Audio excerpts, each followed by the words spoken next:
Welcome dear students. अपन अपने topic modal के रिपीटेशन को कंटिन्यू करते हैं। तो जो टॉपिक है वो है रिपीटेशन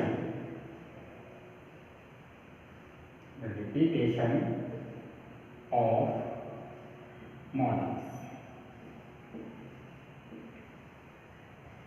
इसको कंटिन्यू करते हैं और जहाँ तक मेरा मानना है शायद आज रिपीटेशन भी अपने मॉडल का कंप्लीट हो जाएगा। ठीक है, तो देखिए रिपीटेशन में आज अपन को पढ़ने हैं मॉडल यूज्ड टू। ठीक, सेकंड है अपना नीड नॉट और थर्ड है अपना डेयर। तो देखिए सबसे पहले इनको जब मॉडल के रूप में पढ़ते हैं, अपन इसकी स्टार्टिंग करते हैं, तो सबसे पहली जो बात आती है वो ये आती है कि जो ये तीनों अपने मॉडल हैं, क्या है, यूज्ड टू है, नीड नॉट है और डेयर है। जो ये अपने तीनों मॉडल हैं, इन मॉडल्स को अपन सेमी मॉडल के नाम से जानते हैं। किसके नाम से जानते हैं? सेमी मॉडल के नाम से जानते हैं। इनको अपन बोलते हैं सेमी मॉडल्स। अब वो क्यों बोलते हैं इनको सेमी मॉडल्स? तो उसका जो रीजन है वो ये है कि ये तीनों जो अपने मॉडल हैं, ये तीनों मॉडल कहीं ना कहीं वाक्य में ऑर्डिनरी वर्ब, क्या ऑर्डिनरी जो वर्ब है उस ऑर्डिनरी वर्ब के रूप में प्रयोग हो जाते हैं।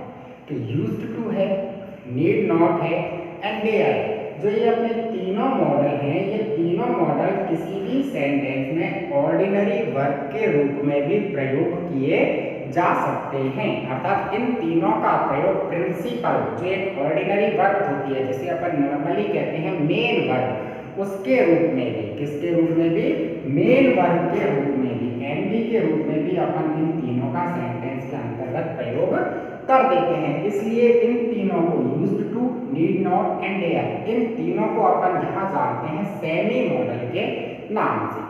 ठीक है ना। अब वो कैसे है तो देखिए सबसे पहली जो चीज देखते हैं वो अपन देखते हैं यूज्ड टू। ठीक है ना। देखिए I am used to, I am used to smoking. ठीक, I am used to smoking, मैं धूम्रपान करने का आदी हूँ, मैं धूम्रपान करने का क्या हूँ, आदी हो चुका हूँ, अभ्यस्त हो चुका हूँ। तो यहाँ पर जो यूज्ड टू है ये मॉडल की तरह प्रयोग में नहीं आया है, यहाँ ये मॉडल नहीं है, यहाँ पर ये मॉडल की तरह नहीं आया है। यहाँ पर इसका जो अर्थ है वो है अभ्यस्त होना। क्या होना? अभ्यस्त होना, आदी होना, किसी भी चीज की लत लग जाना, उसके अर्थ में अपन ने यूज्ड टू का प्रयोग किया है। ठीक है ना।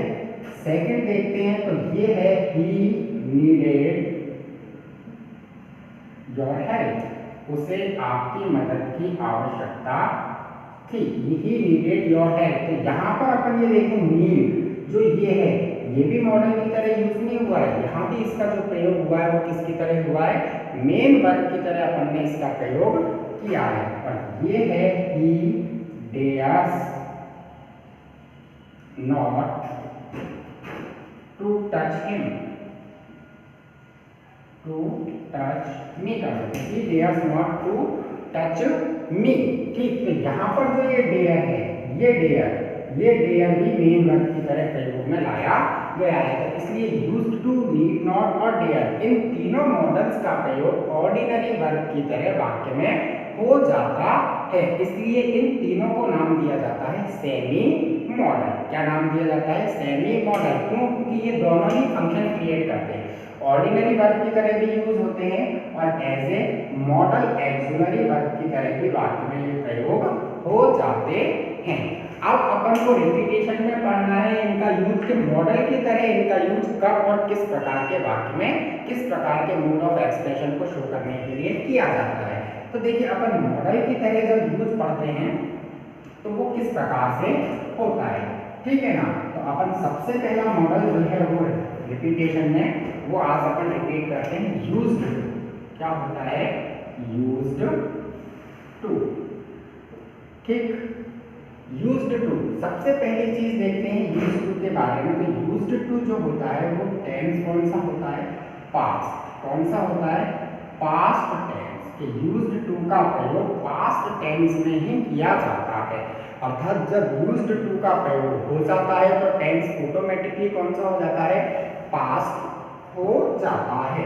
अब यूज्ड टू में केवल एक ही नियम है जो सबसे ज्यादा प्रभावी है, ठीक है ना, तो वो ये है पास्ट हैबिचुअल एक्शन। क्या है, पास्ट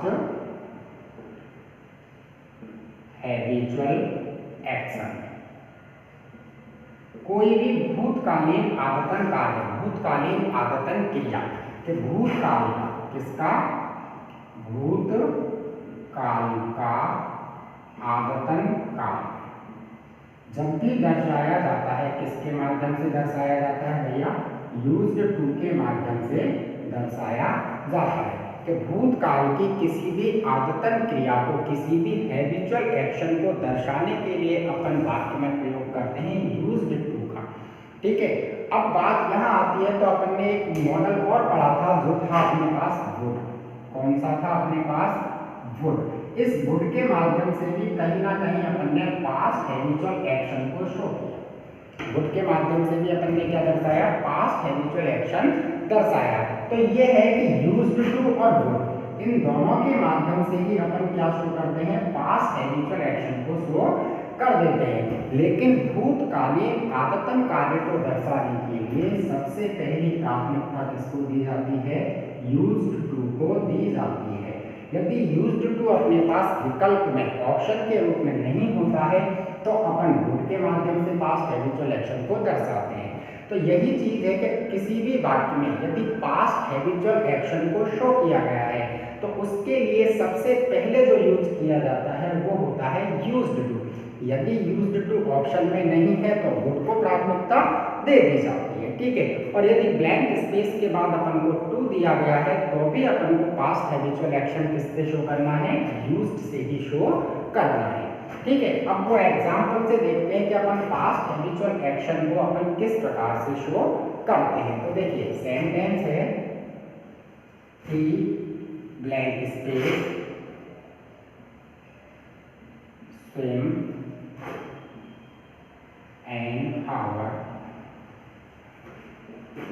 in his youth, ठीक। देखिए he swim and hover in his youth, in his youth, youth का मतलब जवानी, युवा अवस्था, कि वह अपनी जवानी में, वह अपनी युवा अवस्था में स्विम एंड हावर 1 घंटे तैरता था। वह अपनी युवा अवस्था में, जवानी में 1 घंटे तैरता था। तो अक्सर दोहराया गया कार्य था, बार बार तैरता था, मतलब अपन ये कह सकते हैं प्रतिदिन तैरने का काम करता था, 1 घंटा प्रतिदिन वो तैरता था। तो तैरना कहीं ना कहीं क्या हो गई, एक आदत हो गई, क्या हो गई, आदत हो गई, हैबिचुअल एक्शन बन गया उसका। और जवानी में इससे सिद्ध होता है कि जवानी में मतलब अब जवान नहीं है तो पास्ट टेंस हो गया, समय गुजर गया। तो भूतकालीन हैबिचुअल एक्शन किसके माध्यम से शो करेंगे, अपन शो करेंगे यूज्ड टू के माध्यम से। He used to swim and hover in his youth. आई बात समझ में, ठीक है। सेकंड सेंटेंस देखते हैं, देखो Gandhi ji blank space Spain, Spain का मतलब था चरखा चलाना, सूत काटना। गांधी जी, अब ये गांधी जी है, इससे एक चीज समझ में आती है, गांधी जी प्रेजेंट में तो है नहीं, अपन गांधी जी की बात कर रहे हैं तो कब, पास्ट टेंस में बात कर रहे हैं, क्योंकि वर्तमान में तो गांधी जी है नहीं, गांधी जी गुजरे हुए समय में ही थे, तो समय बीत गया है। तो इससे सिद्ध हो गया कि टेंस कौन सा हो गया, पास्ट।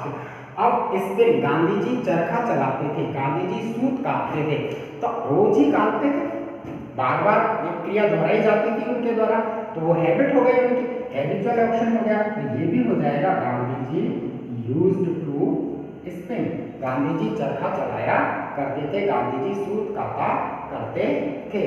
अगला देखिए, अपन ने एक स्टोरी पढ़ी एलिफेंट एंड द टेलर, पढ़ी है या नहीं पढ़ी है, पढ़ी है ना।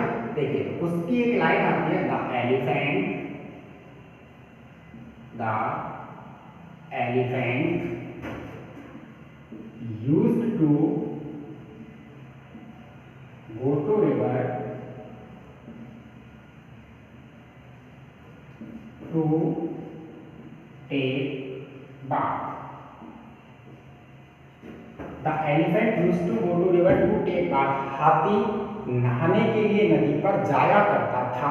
तो एक दिन जाता था या रोज ही जाता था? रोज ही जाता था, प्रतिदिन किया जाने वाला कार्य था, दोहराया जाता था, तो वो उसकी आदत बन गई नदी पर नहाने के लिए जाना। तो अपन ने किससे शो किया? इसको भी अपन ने शो किया यूज्ड टू से। तो पास्ट हैबिचुअल एक्शन, भूतकाल का कोई भी आवर्तन कार्य जो होता है वो किसके माध्यम से शो होता है? यूज्ड टू के माध्यम से दर्शाया जाता है। ठीक है ना, आगे बात समझ में। ये तो है अपने यूज्ड टू का प्रयोग। अब अपन सेकंड मॉडल देखते हैं जो है अपने पास नीड नॉट। ठीक है, तो नीड नॉट का प्रयोग अपन किस प्रकार से करते हैं और कौन कौन से मोड ऑफ एक्सप्रेशन को शो करने के लिए करते हैं? देखिए, अगले मॉडल के रूप में आता है अपने पास नीड नॉट। नीड नॉट का मतलब जो होता है वो होता है आवश्यकता नहीं। क्या होता है? आवश्यकता नहीं। ठीक है, तो किसी भी कार्य को करने की जरूरत नहीं है, किसी भी कार्य को करने की अनिवार्यता नहीं है। इस भाव को दर्शाने के लिए अपन ये कह सकते हैं कहीं ना कहीं कि नीड नॉट जो है वो नेगेटिव होता है। क्या होता है? नेगेटिव होता है। तो नेगेटिव चीज को शो करने के लिए अपन कार्य का प्रयोग करते हैं, नीड नॉट का प्रयोग करते हैं। अर्थ होता है आवश्यकता नहीं। जब किसी भी क्रिया को करने की जरूरत महसूस नहीं होती है या किसी भी क्रिया को करना अनिवार्य नहीं होता है तो उस स्थिति में अपन यूज करते हैं नीड नॉट का। नॉर्मली जो नीड नॉट है वह मॉडल अपना नेगेटिव, कौन क्या? नेगेटिव एंड इंटेरोगेटिव, ये दो वाक्य जो है नेगेटिव और इंटेरोगेटिव, नकारात्मक और दूसरा जो है वो प्रश्नवाचक, इन दोनों ही वाक्यों में नीड नॉट का प्रयोग किया जाता है। कि यदि वाक्य नकारात्मक है तब भी नीड नॉट आएगा और प्रश्नवाचक है जब भी क्या आएगा? नीड नॉट का प्रयोग हो जाएगा। लेकिन उस जगह अर्थ क्या निकलना चाहिए कि किसी भी क्रिया को करने की आवश्यकता नहीं। जब किसी भी क्रिया को करने की आवश्यकता बिल्कुल भी महसूस नहीं होती है या किसी भी क्रिया को करना अनिवार्य नहीं होता है तो वहां पर अपन काय का प्रयोग करते हैं? नीड नॉट का प्रयोग करते हैं। इसको अपन एग्जाम्पल के माध्यम से देखते हैं कि किस प्रकार से अपन नीड नॉट का प्रयोग कर देते हैं। तो देखिए, जो है it is summer, you blank space wear A sweater.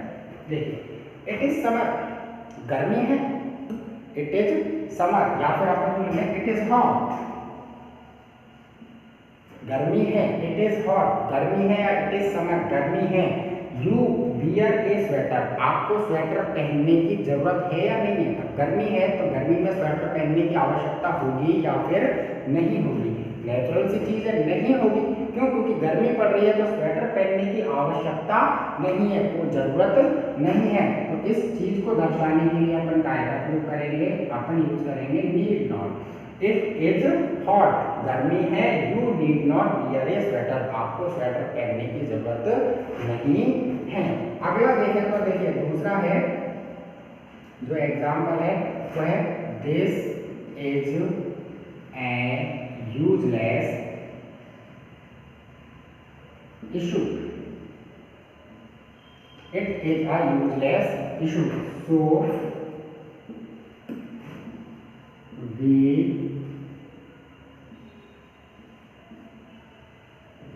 bother about it।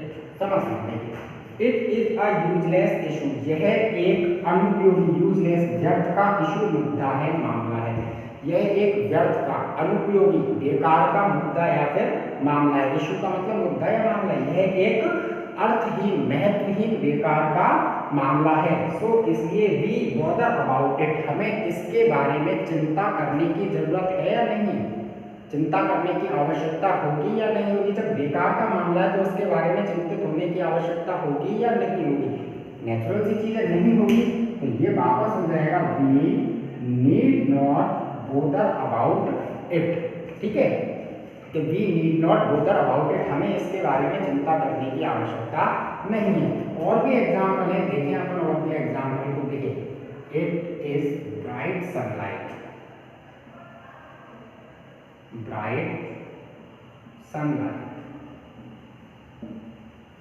ठीक, you blank space lit a lamp. It is bright sunlight, चमचमाता दिन है, ब्राइट सनलाइट मतलब बहुत उजाले वाला दिन है, चमचमाता दिन है। यू लिट अ लैम्प, आपको लैंप जलाने की आवश्यकता है या नहीं?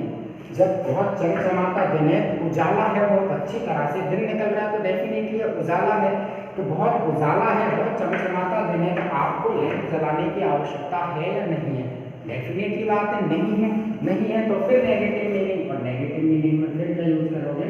Need not, you need not lit a lamp, आपको लैंप जलाने की आवश्यकता नहीं है। तो इस प्रकार से जब नीड नॉट अर्थात आवश्यकता नहीं होने के भाव को दर्शाया जाता है, ठीक है, किसी भी कार्य को करने की अनिवार्यता समाप्त हो जाती है, जरूरत महसूस नहीं होती है, तो उस भाव को दर्शाने के लिए अपन मॉडल के रूप में किसका प्रयोग करते हैं? नीड नॉट का प्रयोग करते हैं।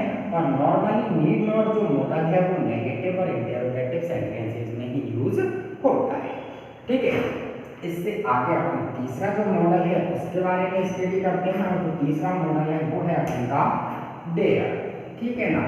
तो देखिए डेयर जो होता है वो ये है अपना डेयर। डेयर का मतलब होता है साहस करना। क्या होता है?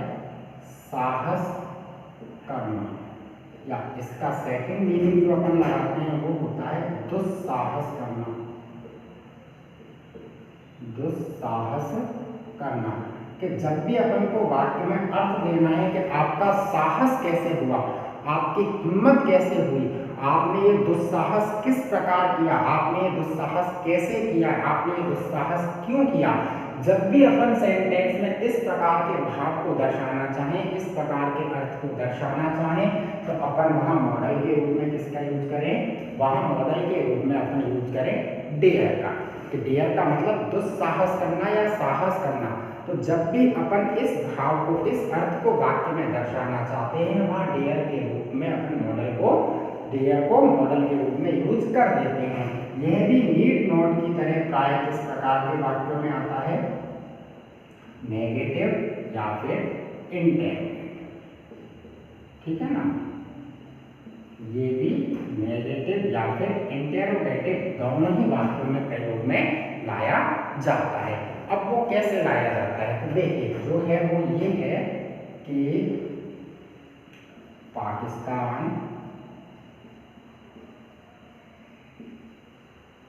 ठीक, ये यूज करते हैं अपन dare not attack on China. Pakistan dare not on attack China, Pakistan में चाइना पर हमला करने का साहस नहीं है। नेगेटिव मीनिंग है, नेगेटिव इंटरोगेटिव में शो होगा कि Pakistan dare not attack on China, Pakistan में चाइना पर हमला करने का साहस नहीं है। तो इस भाव को भी साहस करना, ठीक, ये भाव दिया अपन ने, इस भाव को दर्शाने के लिए अपन ने काय का प्रयोग किया? अपन ने प्रयोग किया डेयर का। नॉर्मली अपन एक चीज देखते हैं कि इंटरोगेटिव जो सेंटेंस होता है, उस इंटरोगेटिव सेंटेंस में हाउ के बाद डेयर का यूज होता है। क्या हाउ के बाद डेयर का यूज होता है? और वो कैसे होता है? होता है नॉर्मली सेंटेंस है how dare you, how dare you touch me, मुझे छूने की आपकी हिम्मत कैसे हुई? How dare you. ये हाउ के बाद अपन ने डेयर एज ए मॉडल या फिर आप as a helping word use कर लो, उसके रूप में यूज किया। तो हाउ के बाद फिर अपन ने डेयर का यूज कर दिया। तो बहुत सीधे से है यूज्ड टू, नीड नॉट और डेयर। डेयर साहस करना या दुस्साहस करना, इस अर्थ में इंटरोगेटिव या नेगेटिव सेंटेंसेस में प्रयोग में लाया जाता है, ठीक है। तो ये आज नॉर्मली अपन के मॉडल के रिपीटेशन वाला जो टॉपिक है ये कंक्लूड हुआ। हो सकता है आज का वीडियो बहुत छोटा सा हो, लेकिन टॉपिक ही अपने पास 3 ही मॉडल थे, यूज टू, नीड नॉट और डेयर, जो नॉर्मली एक एक नियम के ऊपर आधारित है, ठीक है। Thank you.